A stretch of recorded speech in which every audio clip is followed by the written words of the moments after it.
upaya kudeta itu nyata. Saya 17 tahun jadi pengamat, tidak ada yang alamiah, itu aja. Ketika kita bicara tentang pemazulan, tentu bicara tentang siapa yang ada di sampingnya, siapa yang paling dekat, ya kan? Kemudian siapa yang paling mendapatkan keuntungan secara langsung. Nah, yang paling dekat, yang ada di samping, yang tidak jauh-jauh dari presiden adalah wapres. Udah mendapat informasi ada menteri di kabinet Prabowo yang seolah-olah ingin menjerumuskan Presiden Prabowo dengan kebijakan yang tidak pro rakyat. Misalnya BBM. Ya BBM ini misalnya, kemarin saya yakin ini pasang badan. Kalau nggak kemarin ikut kejebak. Ini jebakan, ini membuat chaos. Karena ini yang ditunggu-tunggu. Instabilitas politik. Kasus-kasus teror dan intimidasi itu operasi liar yang Presiden Prabowo tidak tahu. Ngapain dia merusak citra dia sendiri? Siapa yang mengendalikan operasi liar siapa ini? Siapa yang diuntungkan? Kan gampang sekali kita membaca situasi itu. Sama dengan peristiwa kudeta 98 ya. Dengan waktu Gus Dur. Kita tidak ada yang tahu siapa yang melakukan itu. Operasi siapa? Kita nggak ada yang tahu sampai sekarang. Tapi yang untung siapa? Ya wakil presidennya. Gibran jangan dilihat Gibran, di belakangnya siapa. Dan kita ngerti betul yang namanya Jokowi dan geng Solo ini taktiknya gitu.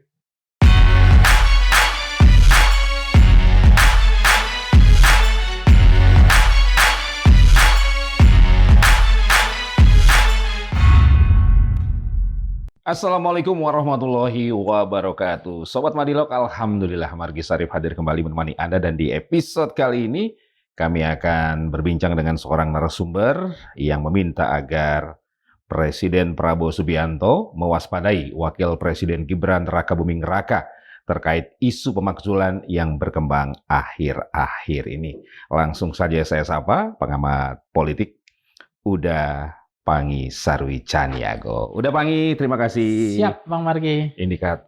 Sudah hadir ya? Iya ya. Bang Pangi, apa indikatornya sehingga Bang Pangi meminta agar Wapres Gibran ini diwaspadai terkait dengan isu pemakzulan terhadap Presiden Prabowo Subianto? Ya sebenarnya kalau bicara KPI ya, dalam fenomena politik itu bahwa peristiwa politik itu fenomena yang tidak ada yang alamiah. Makanya saya termasuk mazhab yang percaya bahwa dalam politik itu ada desain, ada arsitekturnya, ada perencanaannya, ada operatornya, ada yang mendesain. Maka peristiwa politik bukan peristiwa alamiah. Semua peristiwa politik selalu direncanakan, percaya sama saya. Itu mazhab saya sampai per hari ini. Nah, peristiwa misalnya Agustus, peristiwa yang sangat krusial kan, yang dialami Pak Prabowo, termasuk kemarin kan, sejalan dengan peristiwa statement yang ingin kudeta itu kan, kemudian peristiwa MBG, peristiwa tidak jadi kenaikan BBM kan, dan dicicil selama ini. Maka memang peristiwa masa lalu, mestinya saya kan sudah 17 tahun jadi pengamat. Ya kalau misalnya Teddy bilang inflasi pengamat, saya rasa saya tidak inflasi. Karena ya background saya S1 politik, S2 politik, S3 politik ya. Kemudian jadi pengamat hampir 17 tahun. Jadi artinya saya ngomong sesuai dengan background saya. Kan yang dikritik tadi kan banyak pengamat yang inflasi itu ya datanya salah, ngomong nggak sesuai dengan bidang keilmuan kan. Kapasitas. Nah akhirnya dilempar sama publik lagi, menteri lu bukan direct man and direct place nih gitu. Artinya banyak juga menteri nggak sesuai bidang gitu loh. Jangan hanya pengamat saja. Tapi saya mendukung juga memang pengamat harus sesuai dengan bidang juga supaya ngomongnya sesuai dengan keahlian gitu. Nggak masalah. Tapi menteri juga harus sesuai dengan keahlian, jangan seperti Menteri Pariwisata kemarin gitu. Iya. Terus itu yang pertama. Yang kedua, ketika kita bicara tentang pemazulan, tentu bicara tentang siapa yang ada di sampingnya, siapa yang paling dekat, ya kan? Kemudian siapa yang paling mendapatkan keuntungan secara langsung. Nah, yang paling dekat, yang ada di samping, yang tidak jauh-jauh dari presiden adalah wapres, ya kan? Nah, kalau kemudian ada namanya buzzer anjing liar ya, yang saya lihat satu paket lah katanya ini harus kedua, belum tentu juga. Ya. Undang-undang mana itu juga tantangannya kan? Undang-undang mana yang memberikan harus satu paket? Karena ketika Soeharto jatuh, ya, karena kudeta rakyat juga 98, yang naik Habibie, nggak ada satu paket. Begitu juga ketika misalnya Gus Dur jatuh di kudeta. Tidak satu paket. Yang naik adalah wakilnya gitu. Ini kan fenomena empirik, peristiwa yang terjadi di masa lalu. selalu yang harus diwaspadai itu menurut saya adalah orang yang paling dekat dengan kita. Yang di samping kita nggak jauh-jauh. Nggak usah nuduh yang panjang-panjang yang terlalu jauh-jauh Bandungnya itu menurut saya. Kenapa? Karena mereka langsung mendapatkan manfaat dari itu. Gitu. Jadi saya berpikir ya di dalam politik itu kan tidak ada yang kebetulan. Selalu ada desain itu. Jadi saya percaya kalau mazhab orang kan kondisi tidak aman itulah kondisi yang aman. Atau sebaliknya kondisi tidak aman itulah kondisi yang tidak aman sebetulnya. Kewaspadaan itu sebenarnya dimanapun, jangankan presiden, kepala daerah pun begitu. Dia tetap waspada dengan wakilnya kan. Kapan-kapan tiba-tiba yang kasihannya kan kepala daerah dia yang modalin, dia yang berjuang pemilu, tiba-tiba ditangkap KPK, ini wakilnya paket hemat, nggak biaya, nggak kampanye, nggak terlalu ribet gitu. Tiba-tiba jadi bupati, jadi wali kota, jadi gubernur kan. Nah artinya apa? Ya itu yang menurut saya berdasarkan pengalaman ya bahwa tidak perlu jauh-jauh. Nah kewaspadaan itu mesti selalu insting itu harus dilakukan. Gitu. Jadi indikasinya, tanda-tandanya apa yang udah lihat? Ya dari peristiwa-peristiwa krusial kemarin Agustus ya. Peristiwa yang hari kemarin yang ketika mulai ada statement, sebenarnya kan ditunggu-tunggu itu kan BBM naik kemarin. Nah ketika BBM naik, maka akan terjadi disorder, ketidakteraturan. Harga naik, kelas menengah hancur. Kemudian instabilitas politik akan mulai menganga karena dicicil dari peristiwa MBG dan seterusnya itu kan level confidence-nya di downgrade terus. Nah, ketika itu terjadi, momentum itu terjadi kan tiba-tiba ada juga ngomong persoalan harus dikudeta, tidak perlu lagi dengan konstitusi. Tidak jalur-jalur konstitusi tidak akan memungkinkan gitu kan. Nah, padahal orang-orang ini ketika anak haram konstitusi ini jadi wakil presiden, nggak ada statement tuh kudeta gitu. Bahkan yang ngomong-ngomong yang tadi itu mau kudeta itu 10 tahun era Jokowi yang BBM naik tiap hari, tiap pekan, tergantung minyak dunia kan, tergantung pasar. Kemana dia itu tidur aja tuh, ya kan? Nah kemarin ditahan. Ya kenapa? Mungkin presiden juga paham ini. Ada tim presiden yang membatalkan ini. Karena ada juga yang memancing-mancing nampak-nampaknya pola untuk menjebak, untuk menaikkan harga BBM. Karena risikonya nggak main-main. Ketika harga BBM naik, kebutuhan hidup naik. Instabilitas politik pasti terjadi. Ketika BBM diturunkan, kalau minyak harga dunia itu turun, misalnya sel Hormuz dibuka atau minyak mentah itu tidak mahal, apakah otomatis harga kebutuhan pokok tadi, layanan dasar itu akan turun? Tidak. Termasuk transportasi. Itu akan merusak citra presiden, pemerintah. Nah itu kan jebakan-jebakan itu yang akhirnya selamat kemarin kan. Kalau itu terjadi, itu momentum. Jebakan dari mana? Jebakan dalam konteks harga BBM tadi. Enggak, maksud saya siapa yang menjebak? Ya nggak tahu, kita mungkin ada yang mendorong supaya dinaikkan penyesuaian. Saya dengar cerita begitu. Tapi ada juga tim presiden yang membela nggak bisa. Oke. Pokoknya nggak boleh naik BBM. Ini kan presiden sebenarnya sangat pro rakyat kan. Dulu di era Jokowi saya masih ingat. Nggak ada perang Iran, harga minyak dunia tergantung naik turun kan, tergantung pasar kan. Apa yang terjadi akibat dari ini Bang Margi? Harga kebutuhan pokok nggak stabil. Transportasi nggak stabil. Kenapa? Harga minyak bisa naik, pagi-pagi turun, malam naik lagi. Artinya apa? Beban hidup makin naik. Inflasi terjadi. Dulu kita beli 50.000 misalnya, mie instan dapat 10. Sekarang mie instan 50.000 dapat 7 misalnya. Kenapa? Harga minyak dunia dipermainkan, harga BBM kita dipermainkan. Maka apa yang disampaikan oleh Gubernur New York itu kan menarik dia. Dia statementnya sederhana. Kalau nggak salah dia bilang kalau rakyat susah, yang saya juga merasa susah. Jadi kalau ke BBM ini naikkan, kita rakyat susah sebenarnya. Senasib seperjuangan. Senasib seperjuangan. Nah artinya apa? Ya dia pelayan rakyat. Nah dulu BPJS mau dinaikkan. Ada juga kemarin isu saya dengar Menteri Perdagangan, Menteri Kesehatan mau dinaikkan BPJS. Kan nggak ada otaknya gitu loh, nggak mikir gitu loh. Kalau BPJS ini dinaikkan apa risikonya kan? Oke. Di saat yang sama list obat itu ada 124 dihilangkan oleh pemerintah. Tiba-tiba ada isu mau naikkan BPJS. Nggak konsultasi. Tanya gitu loh. Supaya pemerintah menyiapkan juga strateginya. Supaya nggak dinaikkan BPJS. Nah ini orang-orang siapa ini yang menjebakan begini? Hati-hati. Orang siapa? Ya saya nggak tahu nih, bisa jadi ya pejabat lama, rezim lama, atau pejabat geng Solo, kita nggak tahu juga. Kenapa lama-lama ini menjadi pemerintahan Prabowo tidak efektif? Pemerintahan Prabowo tidak pro rakyat. lama-lama ini akan menggerus level confidence presiden. Trust building presiden termasuk appropriating presiden. Karena apa? Menterinya nggak kompeten, menterinya nggak pro rakyat, menterinya tidak, ini dibilang oleh Gubernur New York itu. Kalau rakyat susah, dia harusnya merasa susah. Oke, udah. Nah, itu Sebentar. Berarti udah mendapat informasi ada menteri di kabinet Prabowo yang seolah-olah ingin menjerumuskan Presiden Prabowo dengan kebijakan yang tidak pro rakyat. Misalnya dalam BBM. Ya BBM ini misalnya kemarin saya yakin ini pasang badan. Kalau nggak kemarin ikut kejebak. Kenapa lagunya kan dunia udah naikin BBM semua. Asia Tenggara udah naik semua, tinggal kita yang belum penyesuaian. Itu sudah ada lagu-lagu itu. Tapi Presiden pro rakyat dia bilang, saya yakin termasuk timnya Presiden nggak mau. Ini jebakan, ini membuat chaos. Itu yang hebatnya Prabowo kemarin. Karena ini yang ditunggu-tunggu, instabilitas politik. Karena kalau BBM naik, pasti kebutuhan hidup naik. Kelas menengah hancur, daya beli pasti rusak. Pasti itu, nggak bisa nggak. Nah sekarang mau diturunkan BBM, apakah harga akan turun? Tidak ada judul itu turun. Dia akan tetap naik, direct terus. Itu fakta. Itulah pemimpin pejabat yang menjiwai rakyatnya. Dia tahu ini beban rakyat. Kalau rakyat susah, saya juga susah. Oke, tapi itu kebijakan yang realistis atau populis? Ya realistis untuk konteks sekarang, memang orang susah semua. Mau ngapain lagi? Uangnya ada, tinggal digeser aja subsidinya atau dari mana kan? MBG itu aja dipotong bisa kok. Dari 7 hari jadi 5 hari. Atau kalender merah dicek lagi. Pindahin ke BBM kan bisa. Gas. Dulu pajak mau naikin siapa? Rezim sebelumnya. Mau 12%. Mau disiksa rakyat kan? Pajak. Nah itu kan kemarin pupuk udah diturunkan. 20% dari subsidi. Itu kan program yang membahagiakan hati rakyat. ONH? Ya. Haji? Haji juga diturunkan.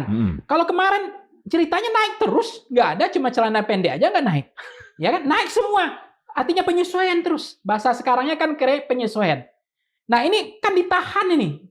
Ditahan sama Prabowo supaya, makanya saya kenapa Prabowo ini menurut saya penting untuk kita jaga dalam konteks dia membela kepentingan rakyat. Sepanjang ini dilakukan. Listrik tidak naik. Itu token listrik itu 10 tahun Jokowi menurut saya biang keroknya itu. Harga BBM listrik kita mahal banget sekarang. Ya, sekarang listrik kita dukung Prabowo, tapi jangan pernah naikkan listrik itu. Kapan perlu digratiskan layanan dasar ini? Bayangkan Bang Margi hidup di Indonesia listrik gratis, ya. Apalagi misalnya BPJS gratis, ya. Kesehatan gratis, pendidikan gratis. Tidak perlu kita, itu layanan paling membahagiakan rakyat Bang Margi. Itu layanan dasar hak rakyat. Kalau itu bisa dilakukan dari rampasan perang tadi, kemudian di-share sama rakyat, siapa yang kita nggak bela pejabat seperti ini? Artinya apa? Pejabat yang merasakan, ya dia susah, rakyat juga susah. Gitu. Jadi, menurut saya, contoh kemarin ada undang-undang Omnibus Law. Itu rezim siapa coba? Buruh teraniaya sekarang, ya kan? Perampasan aset harus disahkan sekarang. Sebelum nggak berani. Nah, kita tunggu ini, berani nggak? Itu peristiwa menunjuk saya, ini penegakan hukum mau dijalankan, gitu kan? Terus, misalnya, kebebasan sipil, freedom of speech, freedom expression. Itu penting dijaga. Nah, kemudian tiba-tiba ada ngomong pengamat, teror ini tidak akan berhenti sepanjang Prabowo masih presiden. Satu-satunya supaya teror ini berhenti, presiden harus berhenti. Hello, kok nuduh presiden? Dari mana ini? Kok jatah sambung nggak nyambung otaknya? Itu kan nuduh. Buktikan dulu di persidangan ya. Makanya saya sepakat juga bahwa kepada jalan sipil nggak masalah. Nggak harus militer kan.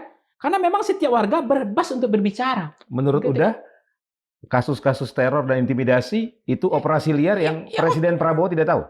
Bisa saja Presiden Prabowo tidak tahu. Ngapain dia merusak citra dia sendiri? Coba pikir.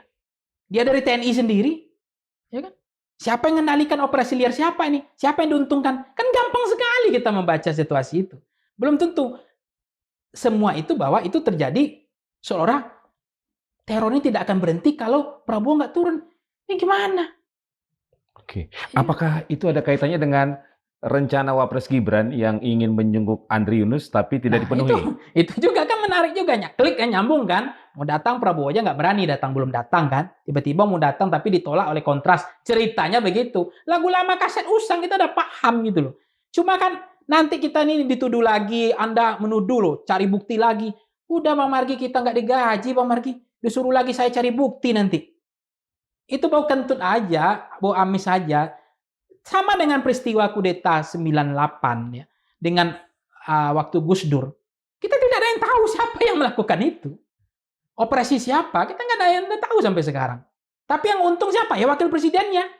Hmm. Nggak jauh-jauh, nggak saya. Kecuali saya langsung jadi wakil presiden. Tuduh saya kudeta, saya nggak apa-apa bagi saya. Ya langsung saya jadi wakil presiden. Jadi naik jadi presiden kan. Artinya apa? Saya nggak mau menuduh. Karena nuduh suruh cari bukti. Bukti apa? Nggak, itu tuh peristiwa politik, nggak ada bukti. Sedangkan sekarang aja bisa bias siapa yang melakukan operasi itu. Iya, udah Presiden Prabowo tahu ada circle di ring satunya di kabinetnya yang membahayakan dirinya. Harusnya tahu, makanya saya kan dianggap adu domba lagi, kan? Kenapa orang udah adem-adem Anda adu-adu gitu kan? Kalau menurut saya begini, harus waspada tuh harus tetap. Kemudian ada waktunya juga untuk menyalip gitu loh, jangan lama-lama, kan udah wakil presiden. Beban apa lagi gitu loh. Ya artinya nyalip lah gitu ya, jangan nanti kalau kita nggak nyalip, saya kan pernah lintas Sumatera jadi supir. Kita harus kontemplasi nih, hitung-hitung kan, kalkulasi kapan kita harus nyalip ya kan. Lihat lampu Bang Margi, cocok nggak untuk masuk nih? Lampu hijau masuk kan, terukur itu ya kan. Nah, kalau nggak kita disalip. Apalagi disalip di tikungan. Itu. Jadi politisi memang nggak bisa terlalu baik menurut saya. Oke. Harus betul-betul mengukur semuanya karena ada 2 peristiwa ini udah mulai gejalanya, persamaannya kelihatan gitu loh polanya. Oke. Menurut Uda, berapa persen di kabinet yang menjadi beban politik Presiden Prabowo dan bisa membahayakan? Makanya dalam berita-berita yang saya baca kemarin bahwa kabinet pejabat-pejabat lama geng Solo ini harus dibersihkan supaya tidak ada beban bagi Pak Prabowo, supaya pemerintahan Prabowo ini berjalan efektif, supaya ada kebijakan yang pro rakyat. Karena menteri-menteri dia itu berbisnis, tidak pernah merasakan susah. Kalau dia merasa susah, kalau rakyat susah, dia juga merasakan susah. Nggak ada. Itu yang jadi problem sekarang. Buktinya niatnya mau naikkan BPJS, naikkan BBM misalnya kan. Ada juga niat lain kita nggak tahu kan. Tetapi kan ada gelagat-gelagat itu ada saya lihat gitu. Nggak pro rakyat gitu. Ada yang mau mancing-mancing naikin listrik gitu kan. Naikin pajak kan, naikin apalagi kemarin tuh haji, pupuk. Tapi kan itu kemudian tidak terjadi kan. Nah, perampasan aset itu didukung seolah tidak tegas, tidak cepat gitu kan untuk pemberantasan korupsi di Indonesia. Jadi saya pikir kenapa tidak efektif hari ini? Kenapa pemerintahan Prabowo level confidence-nya menurut saya tidak sebagus yang saya bayangkan? Karena memang terlalu banyak itu pejabat-pejabat bermasalah. Itu yang menurut saya menjadi beban bagi Presiden Prabowo. Gitu. Jadi pemerintahan tidak maksimal. Kalau bermasalah kenapa dipakai? Nah itu yang kemudian dalam politik ini nggak bisa pakai perasaan sih menurut saya. Tapi nampaknya Presiden Prabowo masih punya perasaan gitu. Kalau memang terbukti memang diuji, di testing the water, dicek ombak, dia nggak membela rakyat. Udah. Kemudian dalam rapat-rapat ngomongnya apa aja. Kan bisa didengar. Kan ada mata-mata. Ada nggak 80% otaknya, perutnya bicara rakyat? Jangan-jangan bisnis semua otaknya itu. Untung-untung kan. Untung Tantim dihapus. Ya? Udah Garuda rugi mau dikasih tunjangan besar. Itu Prabowo melakukan itu kan. Itu harus kita apresiasi. Maksud saya begini Bang Margi. Kalau hati nurani kita itu, kalau yang benar itu kan tidak salah kita puji, kita reward. Nah, nyalakan nurani kalau ada masalah gitu. Ketika hari ini BBM dinaikkan, itu kan juga kita nurani kita juga rakyat yang makin terbebani. Apakah situasi hari ini Pak Prabowo belum maksimal melakukan bersih-bersih di lingkaran kekuasaannya ini terkait dengan hutang budi politik? Saya nggak tahu hutang budi atau apa masalah beban masa lalu. Tapi kan kemarin katanya udah ada angin-angin sepoi-sepoi resapel. Ya kita lihatlah bagaimana Purbaya Menteri Keuangan di resapel hari ini kan terasa. Meskipun ada yang populis, terlepas itu. Tapi kan dia pastikan 1 tahun harga BBM nggak naik misalnya. Ini kan happy kita gitu loh. Kebayang nggak kalau Sri Mulyani ini jadi menteri? Ditakut-takuti rakyat, defisit ini Pak, ini susah Pak. Nggak jadi itu. Harusnya subsidi untuk rakyat. Itu maksud saya, itu baru 1 menteri loh. Yang saya kor-kor waktu itu loh. Ya. Belum yang lain gitu. Itu maksud saya akan lebih maksimal, sentimen pasti positif. Terlepas Purbaya orang mengatakan populis apa, tetapi kan dia ada kebijakan, dia mengatakan dia memberi jaminan. Ada uangnya katanya. BBM 1 tahun ke depan sampai bulan 12 aman gitu kan. Itu kan happy kita, Bang Margi. Meskipun berisiko bagi keuangan Ya negara. itu enggak bersalah, memang negara itu rugi kok untuk rakyat. Ngapain cari keuntungan, ngapain berbisnis, apalagi BPJS mau berbisnis sama rakyat. Memang harus rugi, bantu rakyat nggak apa salahnya. Nggak usah pelit sama rakyat lah, bantu rakyat ini. Oke, udah. Selain berbagai kebijakan, ini juga ada yang mempertanyakan mengenai sejumlah pernyataan dan pidato Presiden Prabowo dalam merespon isu-isu di publik. Seolah-olah apa yang menjadi arus utama di masyarakat itu tidak sesuai dengan apa yang disampaikan oleh Presiden Prabowo. Udah melihatnya seperti apa? Ada isu-isu yang tadi itu kaitannya dengan menurunkan tingkat kepercayaan rakyat kepada Presiden Prabowo. Ini kan dicicil aja. Misalnya Presiden Prabowo kan dilihat dicicil bagi publik, mungkin lama-lama kan sentimen itu akan merusak citra kan. Makanya memang presiden kan harus hati-hati misalnya dalam pidato. Setiap ada sabun, setiap mandi butuh sabun. Artinya ya harus terukur gitu loh. Ada KPI yang jelas. Kemudian pidato jadi liar kan. Bicara tentang kunjungan ke luar negeri, soal sawit dan seterusnya, itu saya seperti dihadap-hadapkan berantem sama rakyat kan. Itu kan tidak bagus itu. Nah, saya juga nggak tahu, liar banget itu, percaya betul. Mungkin presiden terlalu percaya diri dengan MBG ini, nggak perlu kampanye, nggak perlu face to face ketemu rakyat, nggak perlu datang seperti Gibran hari ini. Oh Gibran luar biasa hari ini, datang terus ke bawah-bawah itu. Kemarin ke NTT, kemana-kemana, keliling terus tuh. Sementara Presiden Prabowo terjebak ke luar negeri terus. Apakah ini alamiah ini dalam politik menurut saya? Nggak ada desain ini. Atau memang Prabowo bilang, ya saya nggak berusaha kampanye, saya MBG menang kok dengan MBG ini.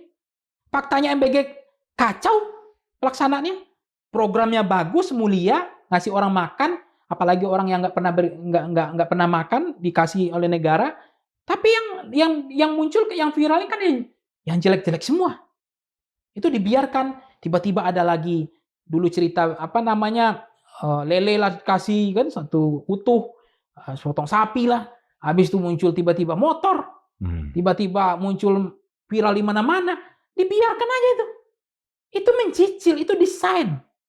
Itu yang lama-lama menjatuhkan citra Presiden Prabowo. Percaya sama saya. Termasuk isu gentengisasi. Ya, artinya pidato yang tidak terkontrol kan, gentengisasi. Harusnya tidak hanya gentengisasi. Itu kabel-kabel yang banyak orang meninggal di jalan gara-gara kabel liar yang ratusan semrawut itu potong. Itu orang empati. Itu bagus juga gitu. Tapi memang pidato itu kenapa nggak dikontrol gitu? Karena setiap mandi butuh sabun. Siapa pemadam kebakarannya? Nah, ini desain siapa dibiarkan begini terus? Kunjungan ke luar negeri terlalu banyak, ke luar daerah nggak ada. Padahal kalau kunjungan face to face ke daerah-daerah itu, menyapa, menyalami, say hello, bertemu dengan rakyat, menyapa hati rakyat, insting politik kita jalan, ya kan? Kita tahu penderitaan rakyat di bawah.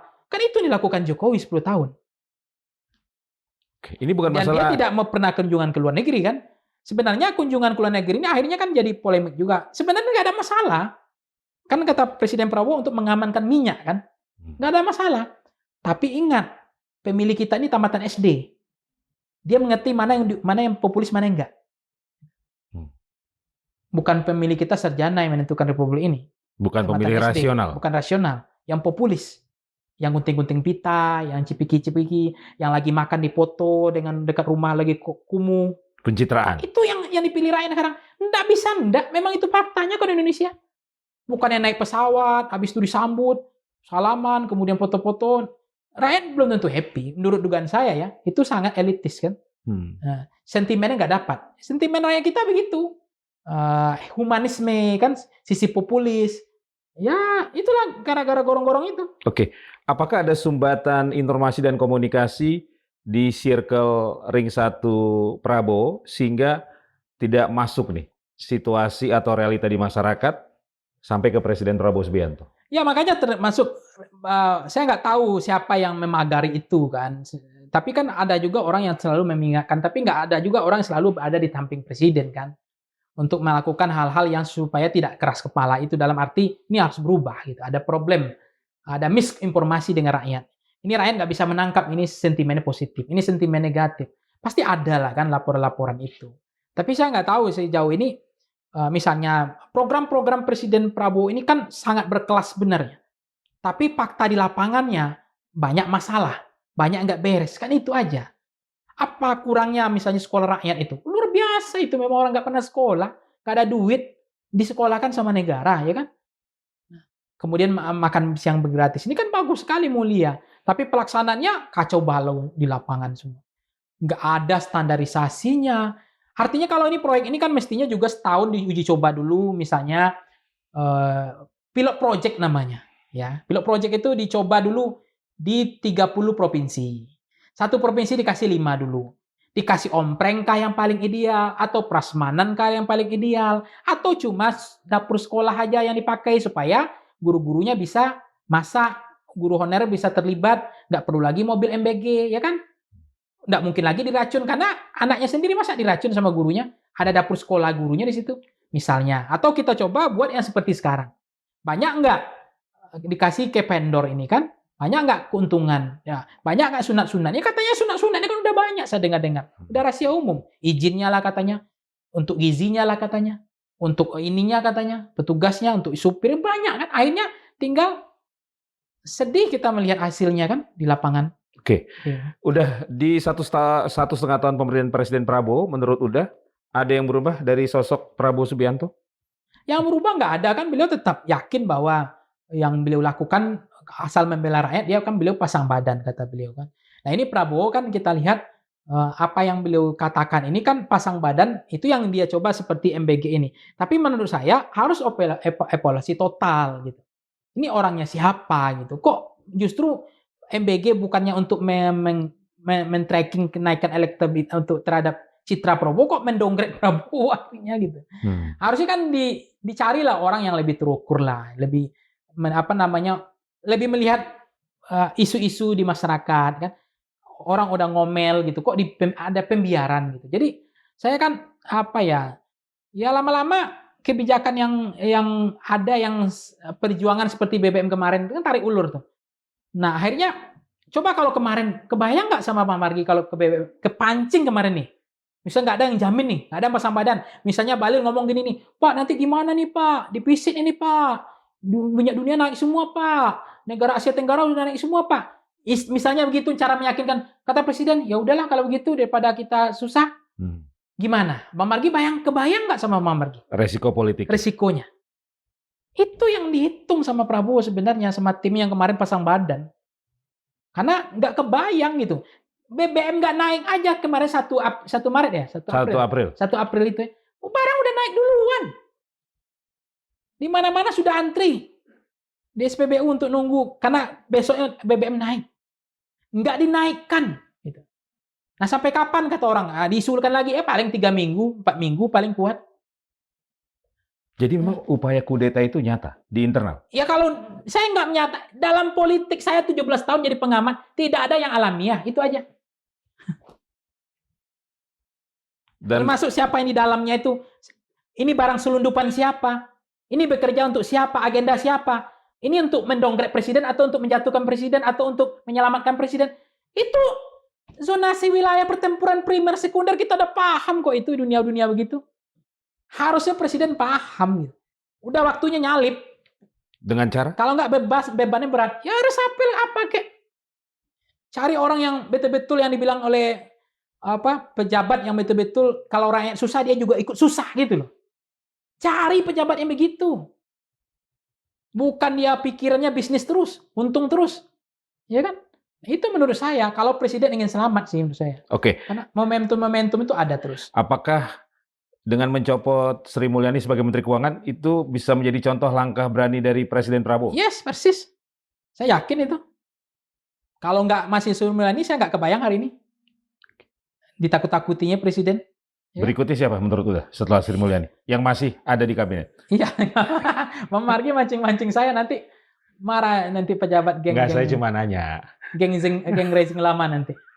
Maksudnya nggak terlalu lama lah mereka itu. Nggak ada manfaat untuk rakyat ngapain. Ya. Tapi kan mereka menguasai suara di parlemen, ketum partai, kan ada risiko politik ini. Jika tidak berhati-hati. Ya makanya kalau begitu itu sebenarnya kalau ketua partai masanya selama ini aman kan. Dia pakai kursi pengaman lah kan. Ya berhentiin jadi ketua umum baru bisa jadi resapel kan bisa juga. Tapi kan intinya sih ya coba aja. Presiden punya insting aja. Dia selama dia rapat tuh pernah nggak cinta rakyat gitu loh.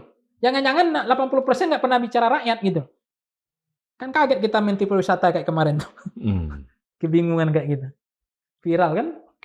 Kayak Masih punya waktu berapa lama Presiden Prabowo untuk membereskan situasi di dalam tadi? Karena kan udah 1,5 tahun ini. terlalu lama sih menurut saya. Terlalu lama. Karena kan setelah Harusnya tahun kemarin udah dibereskan. Ya kan? Penyegaran istilah Pak Margi, penyegaran. Cari orang yang public figure yang bagus, yang pernah susah, punya kepekaan yang ketika rakyat susah dia juga ikut susah, ya kan? Otaknya itu adalah melayani, bukan dilayani. Itu kan itu yang saya katakan, ya dia harus mengatakan ya saya pelayan rakyat gitu loh. Oke. Ini soal mau atau tidak mau atau berani atau tidak berani? Berani atau tidak berani, mau tidak mau, tapi saya pikir mungkin memang sedang dipersiapkan ke arah sana. Karena lama-lama presiden juga memahami mereka ini akhirnya jadi beban. Pemerintahan tidak efektif, tidak maksimal. Karena tadi itu tiba-tiba yang saya dengar itu banyak yang dalam otak benak itu bisnis saja, bukan pelayan rakyat kan. Jadi kalau presiden, iya kan ibaratnya seperti nyembeli bebek aja. Kalau kita ragu nyembeli bebek itu kan nyawanya panjang. Jadi disembeli dia bisa terbang dia. Kalau ayam potong disembeli langsung mati. Jangan ragu-ragu nyembeli bebek itu. Harus tuntas. Kalau enggak, dia disalib. Percaya sama saya di tikungan. Kalau begini terus gitu. Maksud saya, kita kan sayang sama Presiden Prabowo ya. Sayang berartinya, karena dia masih bela rakyat. Pupuk diturunkan. Haji diturunkan. Ya kan? BPJS dia nggak mau naikkan. BBM ditahan. Ini perampasan aset katanya didukung. Ini kita lihat nih ya kan. Nah, terus apalagi misalnya MBG ini untuk rakyat, dibantu uangnya untuk rakyat, ya kan? Listrik nggak dinaikkan. Itu kan udah rasa syukur kita. Tinggal nanti layanan-layanan dasar itu.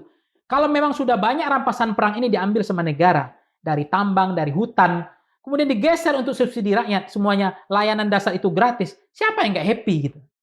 Digratiskan semua sama negara. Itu kan cita-cita kita sebenarnya. Layanan dasar, listrik, BBM, apalagi kemudian makan siang ini. Ya kan? Pajak tidak dinaikkan, kalau bisa diturunkan ke depan. Ya kan? Nah, itu hal-hal yang meskipun memang program-program Pak Prabowo saya banyak ini muncul program-program Pak Prabowo ini kan banyak juga yang jadi seperti pemeriksaan kesehatan gratis. Ini kan kita happy, dikasih gratis sama rakyat. Tapi pelaksanaannya gimana ya? Ada evaluasi. Soal sekolah rakyat, sekolah unggul Garuda, membangun 300 fakultas kedokteran, 3 juta rumah. Ini gimana? Udah jalan atau belum nih? Kalau nggak jalan ganti menterinya. Ya kan? Koperasi Desa Merah Putih. Ini koperasi nggak boleh rugi. Selama ini koperasi rugi terus, bangkrut terus. Karena koperasi itu tidak pernah bertahan kan? Nah, gimana supaya koperasi ini tidak rugi gitu? Biasanya begitu. Koperasi itu nggak ada yang bertahan. Dan kan? ada pihak-pihak yang ingin menggagalkan itu. Ya, ada pihak bukan ingin menggagalkan, menjauhkan dari program yang pro rakyat. MBG aja dikritik sama orang hari ini. Padahal kan mulia sekali karena pelaksanaannya kacau balau. Gitu. Nggak pernah mengerti. Kalau saya jadi kepala badan MBG, pasti saya tegas. Ini loh SOP-nya, makanan yang harus Anda kasih, berapa marginnya? Boleh. Besok saya akan sanksi langsung blacklist. Ini saya cabut izinnya, ya kan? Diumumkan. Nggak ada beli-beli, harus betul-betul manfaatnya terlalu banyak, harus beli, rakyat itu beli ke rakyat gitu. Jadi jangan beli kepada ya akhirnya menguasai MBG itu kan itu yang dikritik orang-orang pejabat lagi, orang-orang pengusaha lagi. Sementara katanya awalnya ingin beli lele ke rakyat lah, susu ke rakyat, telur ke rakyat, tapi enggak juga gitu. Nah itu kan harus dievaluasi. Termasuk kan banyaklah program-program Pak Prabowo ini misalnya pembangunan 500 kodim gitu. Itu kan juga apakah itu signifikan dibutuhkan atau itu bisa dibatalkan dulu, ditunda dulu lah. Gitu. Karena menimbulkan kesan militeristik. Enggak, efisiensi misalnya itu juga perlu dipertimbangkan karena itu emosi publik. Kok kita itu kan biayanya besar, maintenance-nya besar karena satu kodim itu kan besar biaya. Itu kan juga perlu dikaji ulang. Kita tetap mempertahankan kedaulatan kita penting dong ya kan stabil. Tapi apakah ini sangat urgen atau tidak? Itu tuh juga dikalkulasi. Karena kalau kita ngomong-ngomong militer ini nggak takut-takut juga kita nih. Nanti kita dianggap menolak kodim nanti gawat lagi kita. Jadi intinya sih ya kalau gentengisasi ya, termasuk hilirisasi misalnya, itu memang penting semua gitu. Tapi kan ada hal-hal yang sangat urgen sekali, Prioritas. ya prioritas itu justru nggak pernah dipidatokan. Itu yang saya sangat sayangkan juga. Saya nggak tahu siapa yang buat pidatonya. Kemudian saya juga nggak tahu kenapa nggak dikasih apa namanya ya, KPI-nya, terukurnya kemana. Jangan dibiarkan liar. Nanti makin liar, yang enaknya, yang senangnya yang sebelah gitu loh. Oke, jadi kalau kita bicara persepsi atau citra pemerintah di mata publik, ini sendiri-sendiri atau masih paket Prabowo Gibran? Ya sekarang kan memang Pak Prabowo kan mazhabnya adalah persatuan. Beliau kan selalu merangkul kan, tidak mau kita ini harus bersatu, kan itu mazhab beliau. Tapi kan dalam politik nggak boleh juga terlalu polos menurut saya. Tapi menurut saya Pak Prabowo mungkin nggak polos juga, mungkin udah ngerti, udah terukur, cuma mungkin nggak tegaan kali ya, atau main perasaan kali ya. Dalam politik nggak boleh main perasaan, itu aja sih pesan saya. Kalau memang orang yang nggak benar, nggak bisa dipertahankan lagi, daripada kita yang terjerumus, daripada kita yang disalib, daripada kita nanti banyak menteri-menteri titipan ini banyak nggak beres, justru kita yang menjadi beban, ngapain? Oke. Sementara menteri pembantu presiden kok, membantu kerja presiden, bukan beban presiden. Atau ada kartu truf yang dipegang sebelah? Nah, itu nggak tahu saya mau punya atau tidak ya, tapi itu kan keberanian aja. Ada waktunya mungkin, tapi ini terlalu lama sih menurut saya. Udah terlalu lama. Sehingga memang akan kita lihat nanti sentimen citra itu jangan sampai lama-lama ya.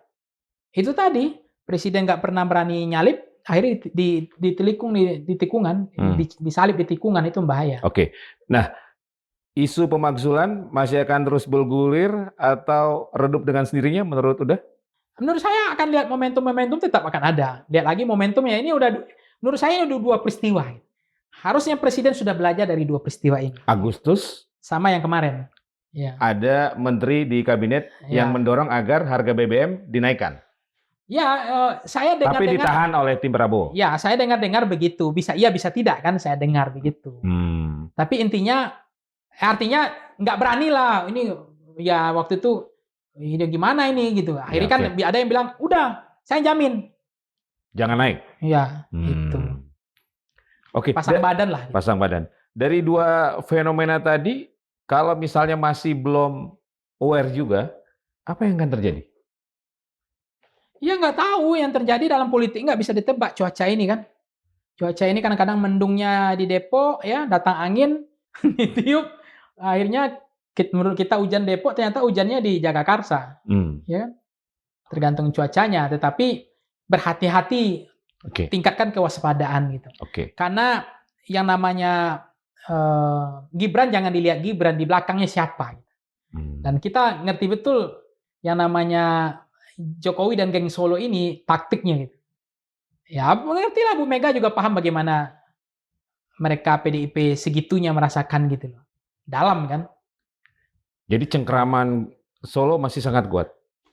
Ya, masih sangat kuat lah sampai sekarang. Menterinya aja 60% dari geng Solo pejabatnya. Gimana nggak kuat? Kalau memang dilakukan kocok ulang yang frontal di kabinet, ada dampaknya terhadap parlemen? Dukungan politik di parlemen? Ya nggak tahu saya gitu. Kalau parlemen kabarnya kan mau 8% ceritanya kan. Ya bagus itu. Jadi ada partai-partai baru nanti akan kesulitan jadinya. Angin segar bagi partai lama kan. Nah, tapi kalau kemudian kocok ulang kabinet itu akan mempengaruhi peta parlemen, ya tergantung juga. Kan bisa saja kocok ulang itu, lu kirim orang yang terbaik deh. Yang lama ini nggak bisa dipakai ini, bisa juga kan. Bisa juga, wah ini udah nggak benar ini. Saya ganti ya, gitu, ganti pemain gitu kan, bisa aja. Tapi intinya pemerintah ini mesti efektif ya. Ini kabinet kan hak prerogatif Presiden Prabowo.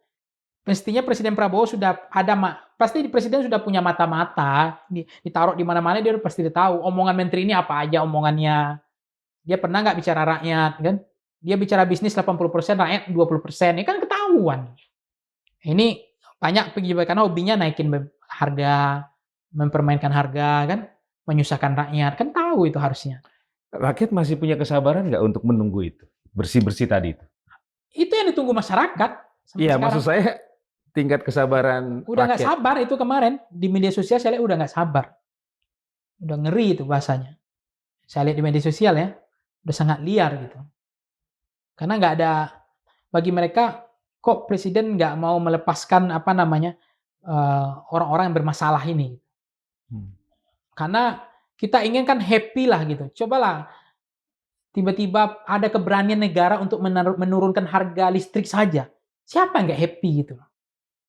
Diturunkan 50% kita bayar listrik hari ini.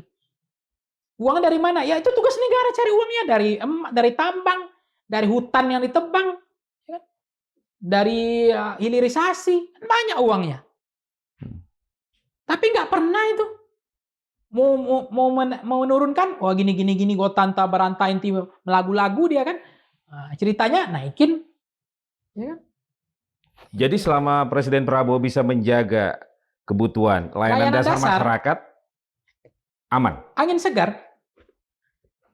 Jadi ingat nggak ketika misalnya kudeta yang dilakukan terhadap Erdogan, itu kan militer yang ambil alih langsung, cover itu ya, Turki, sampai tank-tanknya jalan kan. Tapi ketika sentimennya dapat, klik dengan hati rakyatnya, emosinya dapat dikelola dengan baik, dia berpihak kepada rakyat, yang membela rakyatnya, itu tanknya nggak bisa jalan, dipagar rakyat di jalan itu. Ada yang kejadian diinjak kan sama tank itu kan? Dilindas kan? Segitu nggak nanti orang jagain Prabowo kalau ini terjadi. Nah itu bagaimana mengelola emosi publik ini, membahagiakan hati rakyat dengan program. Sejauh ini kan sudah bagus program nih. Sudah banyak membahagiakan hati rakyat. Memurahkan pupuk tadi kan. Nah misalnya BPJS besok listnya ditambah lagi, jangan dikurangi. Ini ditegur. Orang mati tinggal 129 obat udah hilang. List penyakitnya tinggal mati aja enggak. Ngapain orang pakai BPJS? Enggak ada teman saya banyak korbannya, keluarga saya banyak korbannya, yang tetangga saya. Bahkan teman saya di Kalimantan kemarin curhat, rumah sakit Pemda di mana. 124 bang, nggak ada list obat kita lagi nih. Tinggal mati aja nggak di list nih. Orang disuruh bayar BPJS. Cerita dinaikin lagi lagunya. Listnya dikurangin terus. Ini kan nggak punya perasaan gitu. Ini nggak pernah susah. Harusnya kan menjiwai pejabat itu kan. Jadi kalau rakyat susah, dia merasa susah gitu. Ini nggak ada. Dan itu dilakukan oleh para pejabat warisan rezim masa lalu yang saat ini masih bercokol di kabinet hobinya kan Prabowo. naikkan harga, yang mengacaukan harga selama kan rezim lama itu. Naikkan pajak aja dinaikin, Prabowo yang nurunin kok. Itu fakta. Jadi kalau pengamat hari ini yang ngomong mau apa kata dia, mau kudeta, mau inilah harus jatuhkan. Lu kemarin kemana gitu loh? Ketika BBM dinaikkan siang malam pagi, pajak dinaikin, itu BPJS dinaikin, lu kemana? Itu ada wapres yang katanya haram konstitusi. Nggak ada cerita, lu diam aja kok. Pengamat terbelah juga nih. Ya nggak tahu. Kalau saya kan sepanjang ngapain kita soal membela nggak membela. Asal rakyat dibela ya kita bela, ya nggak? Itu aja. Tapi kalau hari ini nggak ada jeroan membela rakyat, ngapain kita bela? Oke. Kalau misalnya seorang Uda Pangisarwi Caniago diminta saran, kapan deadline Presiden Prabowo melakukan bersih-bersih tadi? Ya harusnya udah sekarang, kan udah masuk 2 tahun ini. Terlalu lama. Dari sekarang harus sudah mulai pembersihan. Kalau tidak risikonya terlalu besar. Akan membebani presiden. Harusnya menteri itu membantu presiden. Dia meringankan beban presiden. Ini untuk komentar untuk membela MBG aja nggak ada menterinya. Gimana? Atau memberikan saran atau diganti aja kepala MBG sekarang. Ngapain nggak diganti? Ngapain orang kayak begitu dipertahankan? Apa urgennya beli motor itu kan? Tapi ada yang menyatakan gini, udahlah jangan diadu domba antara Prabowo dengan Jokowi. Nah itu emang ada masa begitu. Lu mengadu domba aja kerja lu gini-gini orang senang. Tapi nggak ada tuh orang udah muncul mau kudeta. Itu nggak adu domba itu. Ya. Termasuk para menteri. Iya itu akan jadi beban. Maka menurut saya presiden harus berani ke depannya untuk maksudnya carilah menteri yang betul-betul menjiwai rakyatnya gitu. Pernah susah gitu. Oke. Udah, terima kasih. Sobat Madilog, demikian tadi perbincangan saya bersama Uda Pangisarwi Caniago, seorang pengamat politik, dan tadi sudah kita bincangkan terkait isu pemakzulan yang berkembang di tengah situasi politik saat ini terhadap Presiden Prabowo Subianto, dan tadi Uda Pangi menyampaikan pernyataan dan juga analisisnya bahwa Presiden Prabowo harus mewaspadai Wakil Presiden Gibran Rakabuming Raka dan orang-orang yang ada di sekitar dirinya terkait isu pemakzulan. Semoga bermanfaat. Saya Margi Sari pamit. Wassalamualaikum warahmatullahi wabarakatuh. Udah, terima Margi. kasih.